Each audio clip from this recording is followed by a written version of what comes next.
what's up, everybody? Eric here. Welcome to the Daily Feed, your daily dose of geek, unleashing the news nerds need semi-daily. It's not going to be every day. Don't get used to that.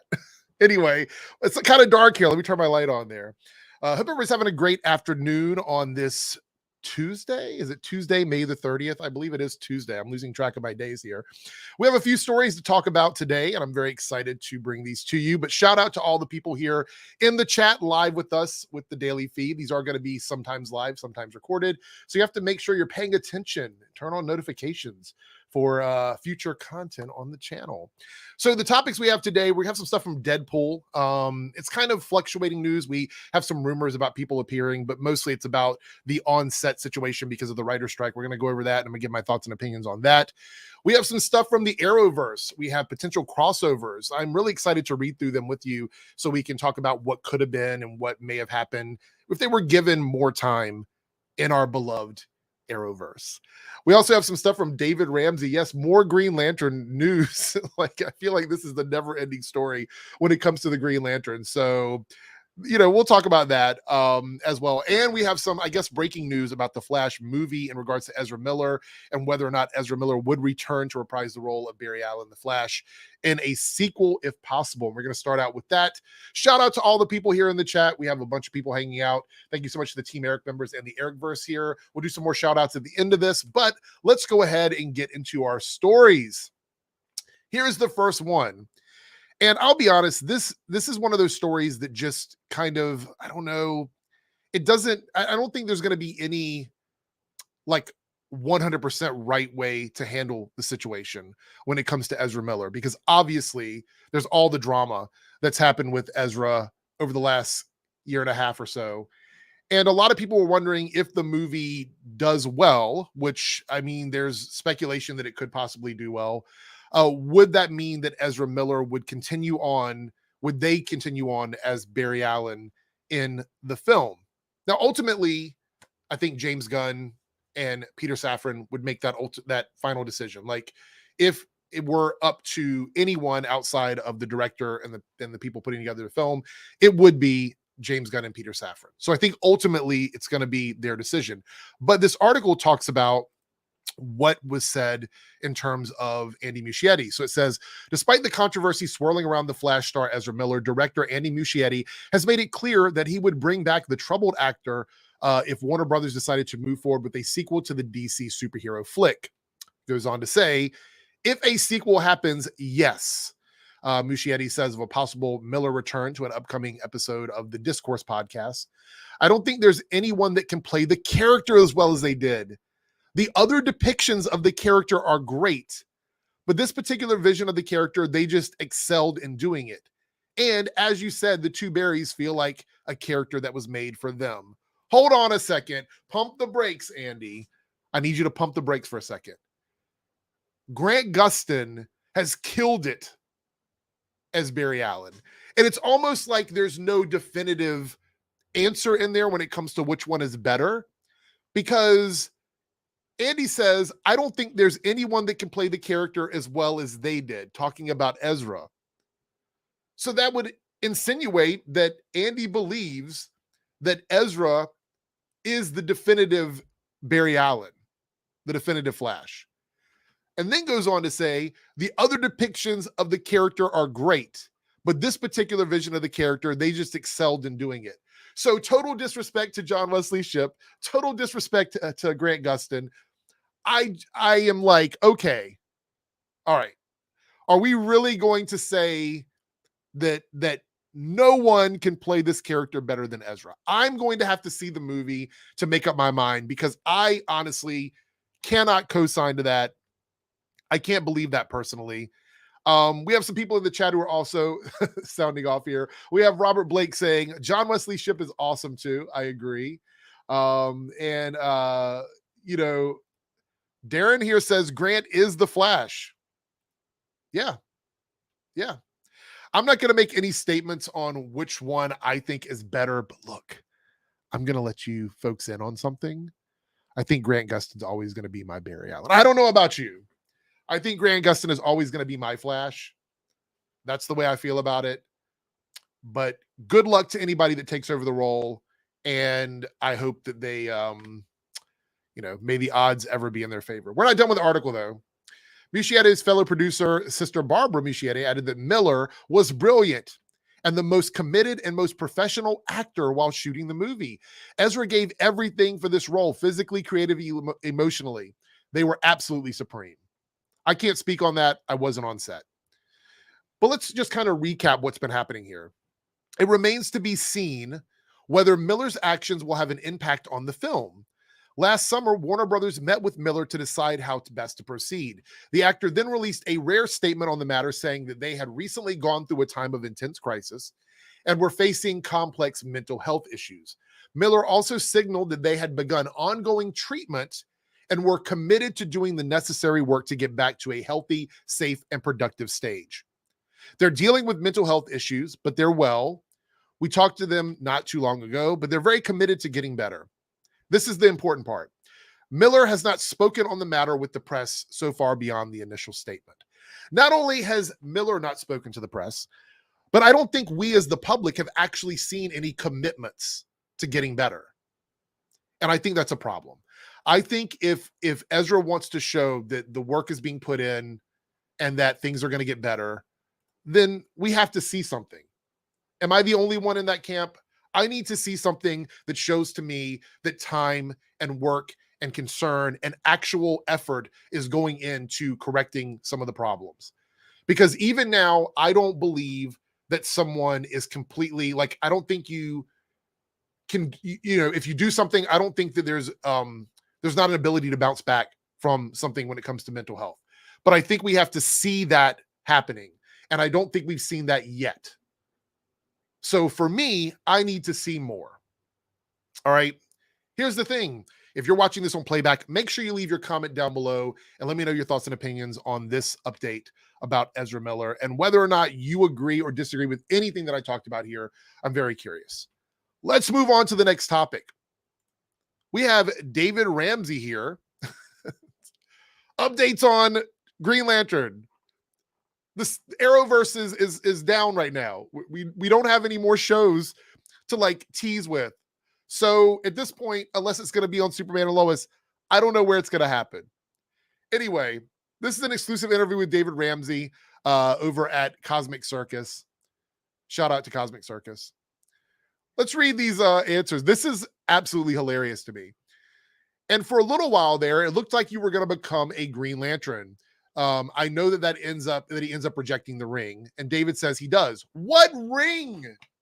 What ring? I thought it was a cube. I'm pretty sure that they used that term at the end of The Flash. What ring are we talking about?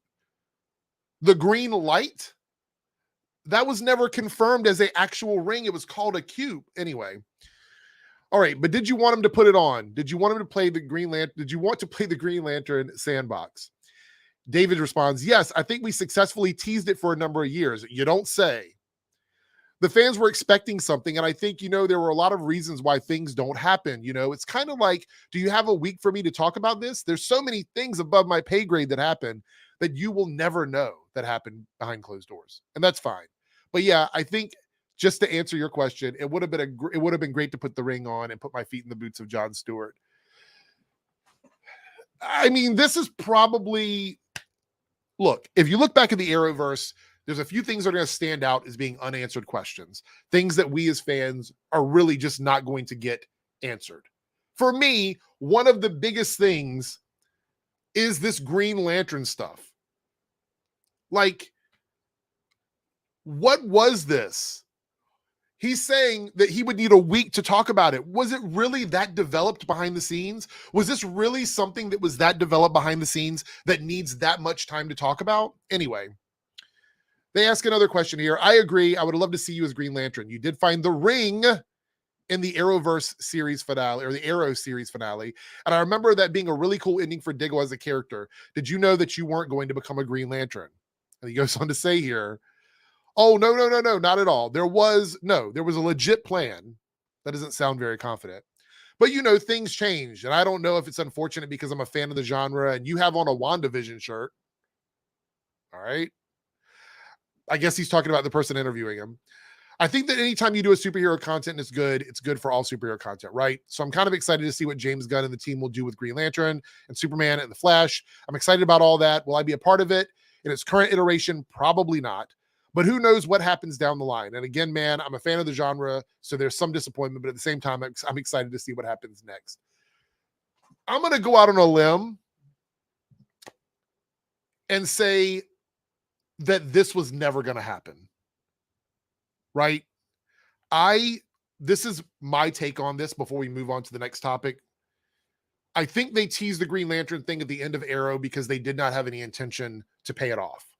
Sort of like what they did at the end of The Flash with, spoiler alert, Barry giving speed to other speedsters. I don't think there was ever any intention to pay it off. I think all of this interest in actually fulfilling this Green Lantern storyline was in David Ramsey's mind. And maybe he was talking to some people behind the scenes. I don't think there was a legitimate outline or plan to move forward with Green Lantern in the Arrowverse, because the story was completely disjointed. Was it a ring? Was it a cube? We never saw a ring. They called it a cube. And yeah, I don't see any way this could have moved forward. But look, that's just my thoughts and opinions. Let's see what some people in the live stream are saying about this.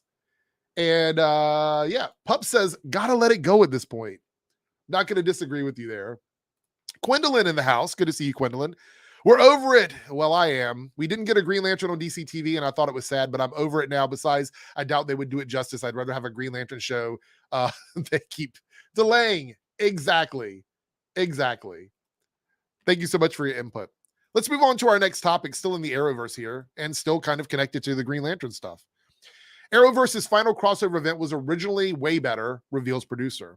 So this is more Eric Wallace, Wallacing it up, talking about things, these big ideas, these big plans. And we all know how that is typically with Eric Wallace. But let's read what he has to say here. Speaking with Entertainment Weekly, the Flash showrunner Eric Wallace talked about 2 scrapped ideas for crossover events in the Arrowverse that would have been much better. All right, so you're saying that what we got wasn't good? That's interesting. I'm just gonna hang a hat on that one. The Flash season 9 had several crossovers with other shows, notably Supergirl's Dreamer and Stephen Amell's Green Arrow. However, the final season wasn't able to pull off one grand crossover event that would have featured the returns of characters from Supergirl, Batwoman, and Legends of Tomorrow. Legends of Tomorrow just did not get anything. Wallace admitted that he wanted to adapt The Blackest Night as the Arrowverse's final epic crossover event, explaining how it ties back to Season 8's Deathstorm storyline. Back in Season 8, we set up the Blackest Night storyline with Deathstorm when Deathstorm was defeated. The emotional vibrations went all the way back to the Netherverse and another dimension to Nekron, who's right out of the comic book. So he's saying we would have seen Nekron in the crossover. In DC Comics, The Blackest Night is a miniseries first published in 2009 that involves the Green Lantern Corps. It involves Nekron unleashing the Black Lantern Corps on the universe, for people that didn't know. I wanted to have one final big, huge epic crossover, getting everybody, if you're on a show or not, back together for that storyline. That would have allowed me to, do is bring back characters that are dead. Yeah, I mean, I guess that makes sense. Like, okay, fair enough. Yeah, you could have brought back characters from the dead and brought them back into the show by incorporating Blackest Night. I guess that does make sense. I'll give him that. Wallace said he wants to bring all the DC heroes together from the Flash, Superman and Lois, Titans, and Stargirl for the Blackest Night event. Sadly, it didn't come to fruition. The idea was to get them all together to stop Nekron and all his Black Lanterns, which I'm sure Jeff Johns would have loved because it's his creation. Yeah. But you have to establish lanterns first, right? Isn't that kind of important? Like, I feel like you can't just introduce the Black Lanterns without the other lanterns. And since Stargirl had a Green Lantern on it, I would assume that would be the show that would like sort of push that story forward. But that would have required Stargirl to really, dig down into the Lantern stuff. It says here, seeing the Blackest Night crossover with new heroes from other shows would have been better, an exciting option for the Arrowverse's final crossover. Wallace also revealed that he wanted to explore an Arrowverse crossover centered on the Forever War, confirming that such an event would have kicked off the Flash season 10. So Blackest Night would have been the big, like, multi-show crossover. Forever War would have been something that would have happened on The Flash. I'm assuming like Armageddon. Anyway, it says here, that's one of these crazy things that I've been hinting at, which is very tied in with Cronarch. We've been hinting that Cronarch will be back in some way as early as season 7 when Abracadabra mentions it to Barry. The Cronarch is coming and he's going to mess up your life. It has to do with Barry and Iris because eternity is falling apart and forever is getting taken away. That would have kicked off season 10 with a couple of special guest stars that we would have seen. Interestingly, the Cronarch War, aka the Forever War, was referenced several times already in The Flash and Arrowverse canon. The Flash, with the rest of the heroes, went into battle against Cronarch in 2049, with most of the fight taking place off-world. While the Arrowverse's Justice League managed to defeat the Cronarchs, Flash and some of his heroes remained off-world to clean up the mess. So I think this would have been interesting. I don't really have too much of an issue with it. I'll be honest, and I would love to hear from you guys, even here in the live stream, if you have any comments about this. I think the Forever War sounds more like something that they could have achieved. I think Blackest Night would have been really, really, really, really, really hard for them to do. Really hard for them to do. I think the Forever War as like a Armageddon thing, like a 4 or 5 episode event, would have been more functional for the show. I think it would have worked better for the narrative of the series because then they wouldn't have had to deal with like people's schedules and stuff like that. So I think I would have been down for that. I think that would have been really good personally. But yeah, Blackest Night, not sure how that would have done without a setup of the Lanterns, which is why we were talking about the Diggle stuff before that, because had they established Diggle, listen, I'm going to give them, look, this is advice for a world that has never happened. It will never happen. If they would have established John as a Green Lantern relatively shortly after the ring was introduced, we could have had him come back onto the shows as a Green Lantern every now and again to establish the lore of the Lanterns in the Arrowverse. So then Blackest Night would have been really easy to do because you would have already had a Green Lantern that was interacting with our characters. So that would have allowed them to just go, hey, we have Lanterns already. Now we're going to introduce these other ringed characters into the universe. And then you could tie in the Stargirl stuff. Maybe that's how Alan Scott's, lineage carries over from Stargirl, is because of the Lantern stuff. Because we all know that that version of Green Lantern is very different, or was very different before they changed it up back in the OG days. So I think that would have been kind of cool. I would have been down for that. But I think they would have had to have John Diggle as a Green Lantern, before that ever happened because of that. And Pups here says, sounds expensive. Darth Bunyan says, sounds more achievable for sure. And Jordan here says, they said Superman and Lois was going to be involved. And it was a separate universe at that time. I don't think it matters because they were talking about crossing over with Titans and Stargirl as well. So I think they were more or less assuming that the shows would just cross over, which kind of defeats the purpose of Crisis, but nevertheless. All right, before we get into some Q&A here at the end of this video, I want to implore anybody who is watching, if you're watching this on playback, please hit subscribe and become part of the Airrickverse if you want to join me for these daily feed videos where we talk about a ton of content here in the afternoons, sometimes recorded, sometimes live. You got to hit the notification in order to find out. Make sure you leave a like on this video and definitely leave a comment down below. I'm really enjoying doing these, and I really want to make this a staple on my channel. All right, last topic of the day before we just do some general Q&A. We have some Deadpool 3 stuff, which is why I'm wearing my Deadpool shirt today. If you guys, I'm swagged out. I'm swagged out in Deadpool here. Okay, so this is, I want to get my opinion on this. We talked briefly about it over on Twitch. If you're not following me on Twitch, you probably should be. Twitch.tv at Eric's Reloaded, where we talked about this briefly, but I wanted to cover it here on video, so it's here on my channel. So Deadpool 3 update may spell trouble for Ryan Reynolds' sequel. Now, this is from today, posted today, I guess. As many know, the writer's strike is currently waging war against the studios across the entertainment industry, and for good reason. Stand the writers. They should get paid better, especially the TV writers. A new report from Yahoo revealed a very worrisome update about the production of Deadpool 3 during the Writers Guild of America strike. Ryan Reynolds is not allowed to improvise. He's not allowed to improvise. Ryan Reynolds. This is what made Deadpool 1 and 2 so good, was the improvisation. I can't even speak. Improvisation. I just, what? I understand why, but Okay. The actor is well known for his comedic chops, including a knack for improvisation, especially when it comes to his now iconic anti-hero. However, since the actor is credited as a writer for the movie, he is unable to improvise or deviate from the script under WGA guidelines as a WGA member while the strike is underway. There we go, Hell's Bells. That's the explanation. Technically, he is a writer. So since he is a writer attached to Deadpool, okay, let me pull up your comment here for people that are watching this on playback. Since he is a writer on Deadpool, credited writer, and a member of the WGA, anything that he does or says that gets used in the film is considered writing, even if it's improvised. So that means that he cannot even come up with funny one-liners or change anything at all. He has to do everything exactly as it's done in the script. Now, the only way that would change, right? The only way that would change is if the writer strikes wrap up and they have time in post-production to maybe do some ADR. Maybe they could reshoot some of the scenes that are, they believe could benefit from improvisation.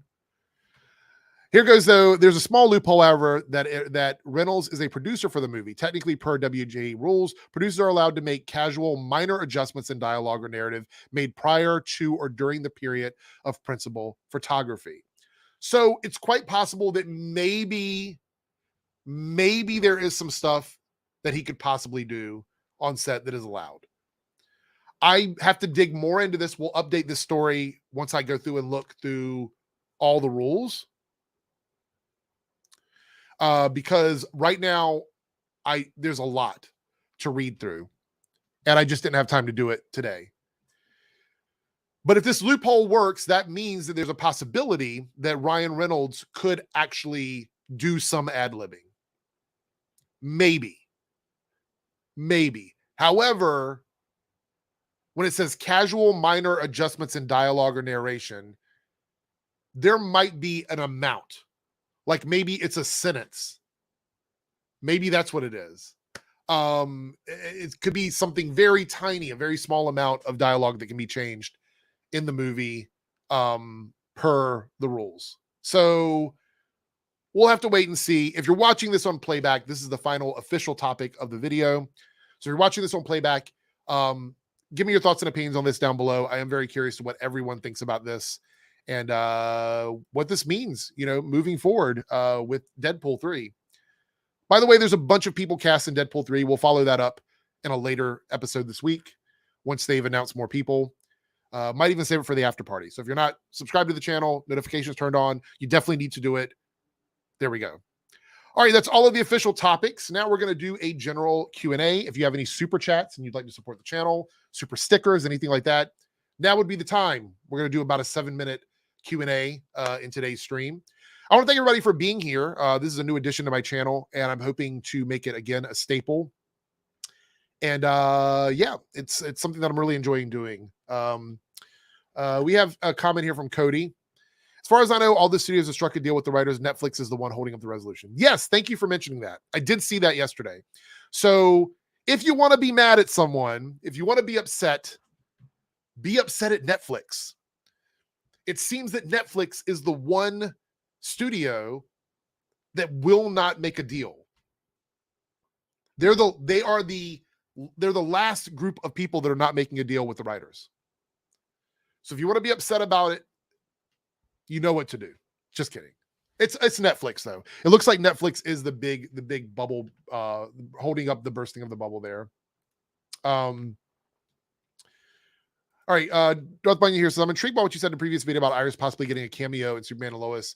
If not, Barry would be interested in seeing a doppelganger or not. Barry, I'd imagine it wouldn't be. I think that if Flash were to end up and Iris were to end up in Superman and Lois, and let me know if you agree or disagree with this. I think it would just be a different version. I think it would be both Grant and Candace, but it would be a different version. And maybe not even Candace. And I'm not saying that they shouldn't invite her back, but maybe she doesn't want to come back. I don't think she's expressed any interest in continuing on as Iris West Island. Maybe she would. I don't know. But let me know your thoughts on that in the comments there. Let's see. Hell's Bells. Did you hear a rumor from Todd Helbing that if Superman Lois gets season 4, he might retcon the separation from the Arrowverse? I saw it online, but couldn't find a source, so I'm unsure if it's genuinely true. Okay. I don't know if I'd want this. I don't know if I'd want a retcon of the Arrowverse and Superman and Lois. Not because I don't want them there, but I feel like they've done so much to separate those two things at this point that I don't know if I want them to retcon it. Like once they made that change, I'm like, I'm good with it. I would not mind if Arrowverse characters showed up on Superman and Lois, like crossing worlds, but I don't know if I'd want a 100% retcon on what they've already done. Does that make sense? Am I speaking in wild terms here? I don't know if that makes sense to everybody else. For me, it does though. I feel like I would love to see them, but I don't necessarily need them to exist on Earth Prime. That's me. So Quinlan here talking about Netflix. They're the most expensive and least watched streaming service I have.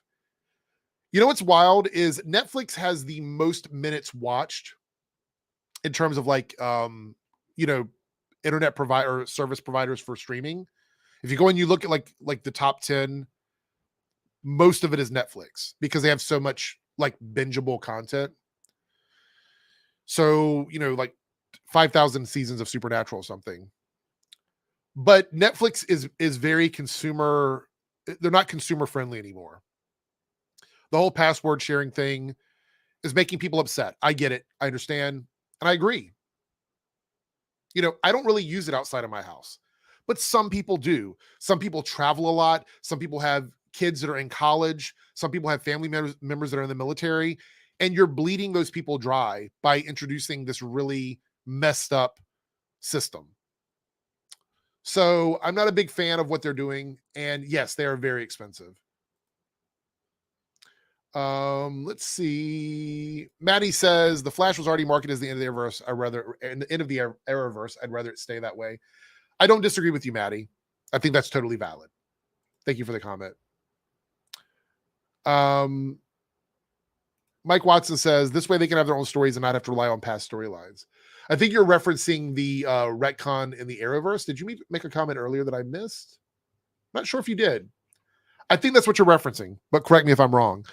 Yes, so Superman and Lois can have their own characters and their own stories, but they're not beholden to everything that happened in the Arrowverse if they just have characters cross over or have Grant come back as the Flash to appear as the Flash of Superman and Lois's Earth. And so I think that's fine. Or crossing over. Okay, so Infinity Force. I am super excited about Spider-Man Across Spider-Verse. Drop an emoji in the chat if you're excited for this movie. I'm really excited. Matter of fact, I just got my confirmation. I'm seeing it a day early. It just literally came up on my phone. So I'm seeing it a day early. This Spider-Verse world that they've created is so exciting to me. I think there's so many things that can be done in that world that you can't do in live action. And so I'm really, really hyped for it. And I'll be honest, and I said this on Twitch. I don't know if I've ever said it here. Maybe I said it during the after party. I think that this series is my favorite series of Spider-Man. Like this particular, like no offense to Tom Holland, to Toby, to Andrew. Andrew is the GOAT for me in live action. No offense to them. The Spider-Verse animated world is so good. So good. I'm so excited for it. Look, people are dropping. We're going to pull up some of these emojis in the chat here. Look at this. Spiders and webs everywhere. Yeah. So what I'm going to do is I'm not going to do my spoiler review the day of the movie. Like I'm going to go see it. I will do a short video giving my non-spoiler review on the movie. So you guys look out for that. I will give my quick, honest opinion. And then we'll do a spoiler review as a separate video, but it'll probably be like at the end of the weekend, like maybe a Sunday. I don't know if people's schedules are good on Sundays or not, but maybe a Sunday. Anyway, that is pretty much it for the stream. I'm going to wrap it up here at 30 minutes. I want to thank you guys so much for being here and hanging out for this episode of the Daily Feed. I'll be back again tomorrow. I don't know if it's going to be live or recorded, but it will be at the same time. So look for it at 5:30 Eastern time. And Thank you guys so much, and take care. Watch it on playback. It'll be available. Bye.